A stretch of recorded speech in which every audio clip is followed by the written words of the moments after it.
तर आता तुम्हाला समजेल आपण भांडण मी काय करायला लागले. हा बघा गावाकडचं मस्तच पैकी खारं वांग. दाजी म्हणले असतं हातचं खारं वांग असं म्हणजे दाजी. काय दाजी? हो दाजी म्हणतात हो. हा तर आता मस्त पैकी असं खारं वांग बनवत आहे मी. मसाला दाखवलाय तुम्हाला काय काय घेतलंय.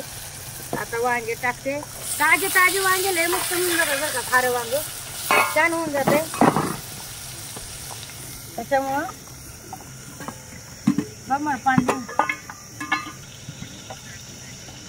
तर आज सकाळी सकाळी चाललाय बेत. आणि चुलीवर कसं छान वाटतंय मस्त पैकी करला सकाळी सकाळी. चव पण वेगळी लागते बरं का चुलीवरली. समजा आपण काय लागलो ना भाजी तर खूप छान चव लागते. त्याच्यामुळं चुलीवर छान होते.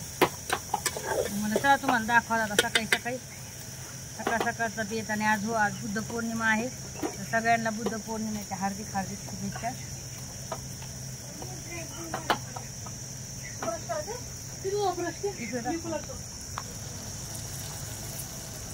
कढीपत्ता टाकलाय मस्त पैकी.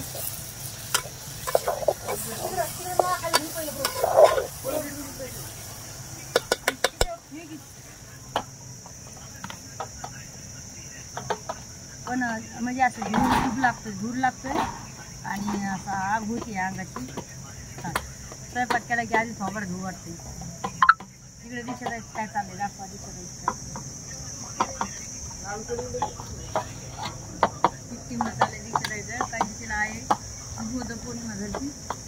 मी नाही धरते कारण तुम्हाला पण माहित आहे मी नाही धरीत. कारण की मला पित्त आहे आणि या पित्तामुळं मी नाही धरू शकत आहे. काही मला खूप त्रास होतोय. मग मला असं हे होते भाकर खावाशी वाटते.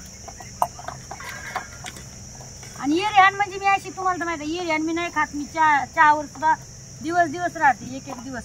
पण उपास धरल्यानंतर असं वाटते अरे मला उपास आहे. अरे मला उपास आहे. मी आता काय खाऊ असं होते ना माहिती आहे.